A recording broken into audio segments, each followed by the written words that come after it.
अगर राष्ट्रपति का तार मार लो गल जाता तो मैं एक टावर बेरोजगार कौन छोड़ता।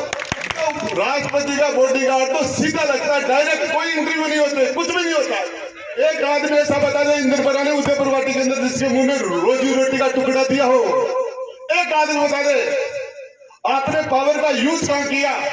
राष्ट्रपति हिंदुस्तान की महाराष्ट्रपति जमीन पर जाए धरती दूध लाग जाए, धरती दूध लाग जाए, लोग का ट्रक का हाथ लगाते तो वो सोना को बन जाए। और वो मौको और आया को मौको भाई का लाग जाए तो बछीड़ से दूं और कहते लाग जाए। अब फौज बोलेंगे 5-7 हजार गज जैसी नौकरी में डाल दूं, वोट मांगना ही कौन पड़े, मांगना ही कौन पड़े वोट। अरे मौका आपके पास तो शानदार आया था, ऐसा मौका कभी आपके भाई राजेंद्र गुड्डा के पास आ गया तो मच चुका 4-5-20 गज आग में अष्ट परिमाण मार मार मोटे तू और मच चुका 54 से गजन मौका को दिन बछड़ो चेप दूंगा।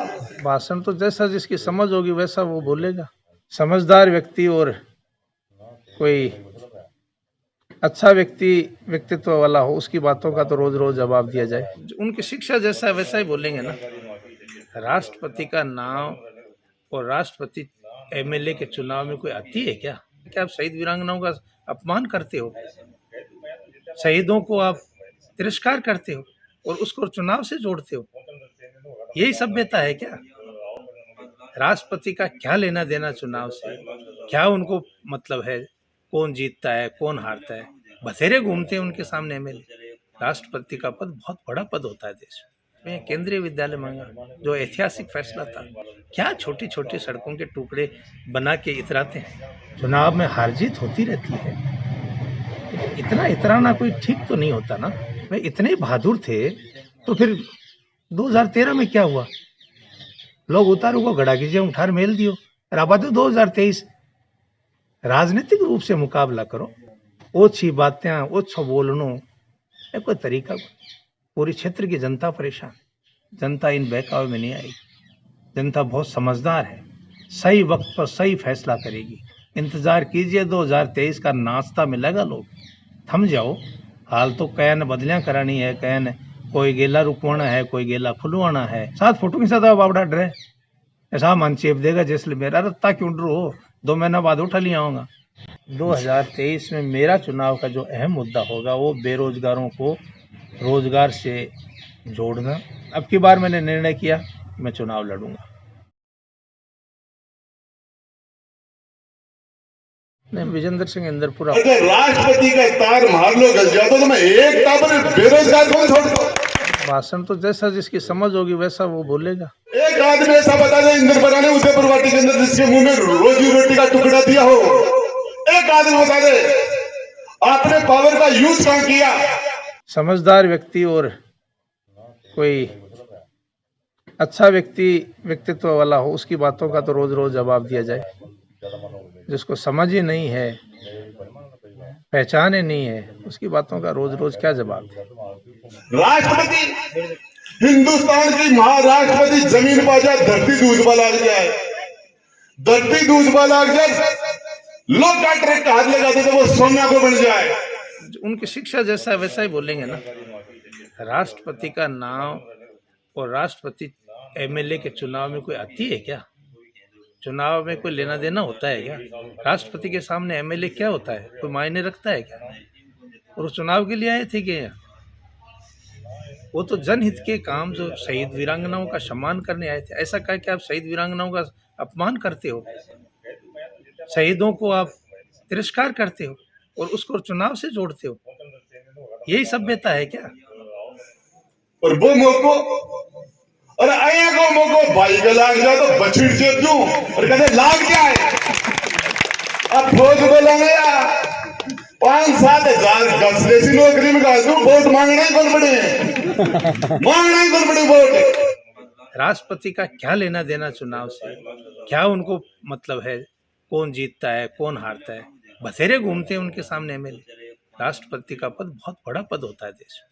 अरे मौका आपके पास तो शानदार आया था, ऐसा मौका कभी आपके भाई राजेंद्र गुड्डा के पास आ गया तो मच चुका 4-5-24 गज आज अष्ट प्रमाण मार मार मोटे तू और मच चुका 54 से गजन मोका को इधन बछड़ो चेप दूंगा। और हमारे को गर्व है इस बात का कि वो हमारे रिश्तेदार हैं, हमसे मिलने आते हैं, हमें संभालने आते हैं, समय समय पे आते रहे, कोई नए थोड़ी आए थे। और वो तो 2003 में आए थे, शहीद की मूर्ति का अनावरण करने आए थे। 2005 में हमने वो शहीद वीरांगनाओं का सम्मान किया था, तब आए थे। मैंने उनके रहते हुए कोई गलत काम तो नहीं किया ना। जब वो यहाँ आए तो मैंने वेलकम स्पीच में केंद्रीय विद्यालय मांगा, जो ऐतिहासिक फैसला था। क्या छोटी छोटी सड़कों के टुकड़े बना के इतराते हैं। प्रजातंत्र है, चुनाव में हार जीत होती रहती है, इतना इतराना कोई ठीक तो नहीं होता ना। किसी के आप देश का सबसे बड़ा पद का व्यक्ति है, उसको ही चुनाव में घसीट रहे हो। मैंने कल कहा था भाई इतने बहादुर थे तो फिर 2013 में क्या हुआ? लोग उतारू को गड़ा कीजिए उठार मेल दियो। राबादो 2023 राजनीतिक रूप से मुकाबला करो। ओछी बातें ओछो बोलनो ये कोई तरीका? पूरी क्षेत्र की जनता परेशान, जिन लोगों की जमीनें चली गई, जिन लोगों का रोजगार छुन गया, उनसे जाके पूछो ना क्या हालत है उनकी। जिनके घर परिवार के लोग आज 20 साल का नौजवान है, उसको पता नहीं कि 15 साल पुरानी श्रीमान जी की हिस्ट्री क्या है। और उठा के देखो आप, इंद्र सिंह जी पूंक के साथ क्या हुआ, इंद्र सिंह जी गुड़ा के साथ क्या हुआ, ठाकुर साहब के साथ क्या हुआ, गुर्जर समाज के साथ क्या हुआ, एससी समाज के साथ क्या हुआ, ब्राह्मणों के साथ। वो शंकर बेचारा पूरी जिंदगी तड़पता है, क्या हाल हुआ? किसी के साथ तो सलीके से पेश आए क्या? और यह मेरे गांव में आके कहते हैं कि रोजगार नहीं दिया। कैसा रोजगार, किसका रोजगार? समझते तो हो क्या? मैं तो पद पे नहीं था, राष्ट्रपति मेरी रिश्तेदार थी, फिर भी मैंने इंसानियत के नाते जितनी मुझसे बन पड़ी मदद करी। आप तो सत्ता में हो, बताओ ना पूरे क्षेत्र में कितने लोगों को आपने नौकरी लगा दिया, कितने लोगों का भला कर दिया। सरकार की योजनाएं उनको आप लागू करके उसमें अतिश्री लेना चाहते हो, ये कोई तरीका नहीं है। वो तो हर मुख्यमंत्री ने हर एमएलए को दिया है क्षेत्र में, उसमें क्या अपना बताना चाहते हो? केवल ये है कि ऐसी बातें बोल के ये चुनाव में हराने के लिए आया है फलां, ताकि लोगों का ध्यान बांटा जाए और ये माहौल बनाया जाए कि साहब ए तो जीता को नहीं थे, मनी घेर दो। जनता इन बहकावे में नहीं आई। जनता बहुत समझदार है, सही वक्त पर सही फैसला करेगी। इंतजार कीजिए, 2023 का नाश्ता मिलेगा। लोग थम जाओ, हाल तो कैन बदलियां करानी है, कैन कोई गेला रुकवाना है, कोई गेला खुलवाना है, कोई को नामांतरण बंद करना है। ऐसा कोफ कर्मचारियों में, ऐसा अधिकारियों की फोटो के साथ आप आवड़ा डरे, ऐसा मन चेप देगा जैसे मेरा रत्ता क्यों डरो हो, 2 महीना बाद उठा लिया होगा, तसल्ली तो रखो।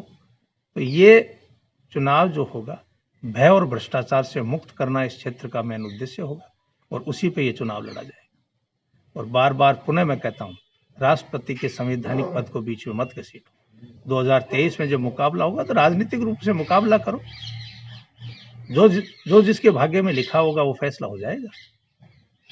2023 में मेरा चुनाव का जो अहम मुद्दा होगा वो बेरोजगारों को रोजगार से जोड़ना, इस क्षेत्र में भय और भ्रष्टाचार को खत्म करना, भाई से भाई को जो लड़ाया जा रहा है, गांव में जो द्वेष फैलाया जा रहा है उसको मिटाना और कर्मचारी और अधिकारियों को ईमानदारी के साथ काम करने के लिए प्रेरित करना और उनको ये बताना कि समय बदल गया है, अब आप भी अपने आप को बदलो। ये मेरा मेन और मुख्य मुद्दा होगा। बेसब्री से ये पूछ रही है कि आपने इतना संघर्ष किया लेकिन बीच में आप चुनाव क्यों नहीं लड़े? तो मैंने कहा मैं एक टिकट के हिसाब से था कि भाई टिकट मिलेगी तो लड़ेंगे, जब टिकट नहीं मिला तो मैं चुनाव नहीं लड़ा। लेकिन अब की बार मैंने निर्णय किया मैं चुनाव लड़ूंगा। टिकट का निर्णय जनता करेगी, मैं नहीं करूंगा। जनता जो कहेगी उस पार्टी से टिकट लूंगा और उसी से चुनाव लड़ूंगा। युवाओं को मैंने कहा था, मैं ये जैसे केंद्रीय विद्यालय लेके आया वैसे ही मैं यहाँ पे एक भर्ती लाया था, भारतीय सेना की भर्ती, जिसमें तत्कालीन कलेक्टर थे जोगाराम और एसपी थे बिश्नोई, कैलाश बिश्नोई, और आर्मी के जो जयपुर और झुंझुनू के अधिकारी थे वो यहाँ मेरे गांव में आए थे। उनको आदेश मिला था, तत्कालीन जनरल लेफ्टिनेंट जनरल थे नेहरा, नाम तो मुझे याद नहीं ठीक से, खेतड़ी के थे। उन्होंने ऑर्डर किया था कि उन्होंने कहा मुझे थल सेना अध्यक्ष से ऑर्डर मिला है कि आपके गांव में एक रिक्रूटमेंट रैली की जाए। उस रैली को तत्कालीन अधिकारियों की मिलीभगत से रोक दिया गया और उसको कैंसिल करा दिया गया। वो मेरा एक अहम जो मेरे दिमाग में बात है कि मैं उस भर्ती को पुनः यहाँ लाऊं और यहाँ के बेरोजगारों को ज़्यादा से ज़्यादा रोजगार दिलाने की कोशिश करूं ताकि ये समस्या मिट जाए। एक यहाँ सबसे अहम जो है वो हमारे उदयपुर वाटी हो चाहे गुट्टाजीगोड़ जी हो, यहाँ पे रोजगार कार्यालय खोला जाए जिससे नौजवान लोगों को झुंझुनू सीकर जयपुर नहीं भागना पड़े और उनका यहीं पे रजिस्ट्रेशन हो, यहीं पे उनका काम हो।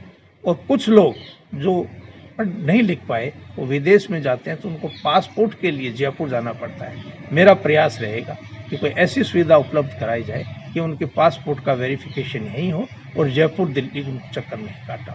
इस तरह के कई मुद्दे हैं जिनको लेके मैं प्रयासरत हूँ और समय आने पे अगर जनता ने मुझे अवसर दिया तो मैं पूरी समर्पित भाव से उनकी सेवा करूँगा। किसी जाति को, किसी भाई को न लड़ाऊंगा, न किसी के बारे में उल्टा सीधा बोलूँगा।